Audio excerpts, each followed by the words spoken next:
বয়স বাড়ার সাথে সাথে প্রত্যেকটা মানুষেরই কিন্তু রুচির পরিবর্তন হয়। ছেলে এবং মেয়ে উভয়েরই কিন্তু রুচি একরকম না।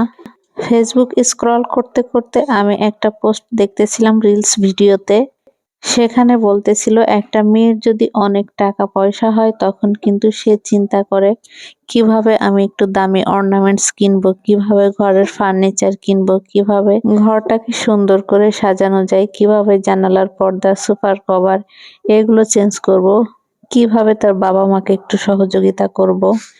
বিষয়টা আসলেই অনেকটাই সত্যি, কিন্তু একটা ছেলের কাছে যখন অনেক বেশি টাকা পয়সা হয় তখন সবার আগে সে চিন্তা করে নিজে। অনেক সময় তার মধ্যে এমন একটা ভাবনা চলে আসে, আমার কাছে যদি অনেক বেশি টাকা পয়সা থাকতো তাহলে মনে হয় আমি এর থেকে সুন্দরী একটা বউ বিয়ে করতে পারতাম, খুব স্টাইলিস্ট, খুব সুন্দরী, এরকম কিছু একটা। বাইরে যখন সে বের হয় তার অনেক সময় এরকমই ফিল হতে থাকে। তো অনেক বেশি টাকা পয়সা হলে একটা পুরুষ অনেক সময় চিন্তা করে যে ঘরের বউটাকে যদি চেঞ্জ করা যেত। এই বিষয়টা অনেকের ক্ষেত্রে সত্যি, আবার অনেকের ক্ষেত্রে সত্যি না। অনেক মেয়েই আছে শূন্য পকেটে একটা ছেলের পাশে থাকে, তার হাত ধরে কখনোই হাত ছাড়ে না। অন্যদিকে সেই ছেলেটাও চিন্তা করে যে মানুষটা আমার শূন্য হাতে আমার পাশে ছিল, আমি আমার ভালো সময়ে তাকে অনেক ভালো রাখবো, ভালোবাসবো। আর একটা শ্রেণীর ছেলে আছে, তো তারা চিন্তা করে যে আমার কাছে এখন অনেক টাকা পয়সা আছে, আমি তো এখন আরো ভালো কিছু ডিজার্ভ করি। তো সে পুরনো কথাগুলো ভুলে যায়। তো আসলে সেই মেয়েদের কষ্টের কোনো সীমাই থাকে না। আসলে এই বিষয়গুলো এক একজনের ক্ষেত্রে এক এক রকম, তবে বেশিরভাগ সময় ছেলেরা টাকা পয়সা হলে অনেকটাই চেঞ্জ হয়ে যায়। মেয়েদের কাছে টাকা পয়সা হলে সেও চেঞ্জ হয়, তবে তার মধ্যে চেঞ্জ আসে তার বাবা মাকে দেওয়ার একটা প্রবণতা থাকে। তারপর আরো একটা চেঞ্জ আসে, সে নিজের একটু গহনা বা ঘরের ফার্নিচার জিনিসপত্র এগুলা বেশি কিনতে পছন্দ করে। সে নিজের টাকা পয়সাগুলো জমাতেও পছন্দ করে, হাজবেন্ডের কাছ থেকেও টাকা পয়সা নিতে পছন্দ করে।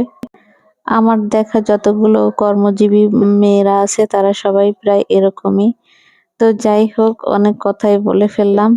তো খুব সিম্পল দুইটা রান্না করলাম, হাতে মেখে পুঁটি মাছ আলু বেগুন দিয়ে একটু হাতে মেখে রান্না করে নিয়েছি, একদম শুকনা শুকনা করে। এখন আমি হচ্ছে একটু ঝাল ঝাল করে চিকেন ভুনা করব। প্রথমে পেঁয়াজটাকে ভেজে নিয়েছি, এখন হচ্ছে আমি আদা বাটা, রসুন বাটা, জিরা বাটা, সব গুঁড়া মশলা, হলুদের গুঁড়া, ধনিয়ার গুঁড়া, জিরার গুঁড়া, সব ধরনের গুঁড়া মশলাগুলো দিয়ে মশলাটাকে কষিয়ে নিব। তো মশলাটা যাতে পুড়ে না যায় সেই জন্য একটু পানি দিয়ে নিচ্ছি, তারপরে মশলাটাকে আরো ভালো করে কষিয়ে নিব। আর আজ চিকেনটাকে একটু ভেজে রান্না করব, সেই জন্য চিকেনগুলো কিন্তু আমি আগে থেকেই ভেজে নিয়েছিলাম। তো এখন হচ্ছে আমি চিকেনগুলো দিয়ে দিচ্ছি, এই পানির ভিতরে একটু হালকা পানি দিয়েছি। ফ্রাই প্যানে রান্না করে আমি কেমন যেন মজাই পাই না, এইরকম একটু রান্নাগুলা আমি একটু কড়াইতে রান্না করে বেশি মজা পাই। তবে ভিডিওতে কড়াই টড়াই দেখালে ভিডিওর কোয়ালিটি খুব একটা ভালো দেখায় না, মানুষ এতটা পছন্দ করে না। যাই হোক, তার এই জন্যই ফ্রাই প্যানে রান্না করি। বেশিরভাগ সময় কিন্তু আমি কড়াইতে রান্না করতে বেশি স্বাচ্ছন্দ্য বোধ করি। তো রান্না শেষ হয়ে গিয়েছে, নামানোর আগে আমি একটু এলাচ দিয়ে দিয়েছি। আর এটা ছিল সন্ধ্যার নাস্তা। আমি কিন্তু চাউলের গুঁড়া দিয়ে, শুকনো চাউলের গুঁড়া দিয়ে এভাবে ডিম পিঠা বানিয়েছিলাম। চিতই পিঠার উপরে মরিচ পেঁয়াজ দিয়ে ডিম ফেটে সেটা দিয়ে দিয়েছিলাম। তো অনেক সুন্দর হয়েছিল, খেতেও অনেক মজা হয়েছিল। তো এই চিতই পিঠা আর চা দিয়ে সন্ধ্যার নাস্তাটা করে নিয়েছিলাম। তবে ভিডিওটা বেশ কিছুদিন আগে নেওয়া, তো আজ ভিডিওটা এডিট করে তারপর আপলোড করতেছি। তো আজকের ভিডিওটা কেমন হয়েছে আশা করি কমেন্ট করে জানাবেন। আল্লাহ হাফেজ।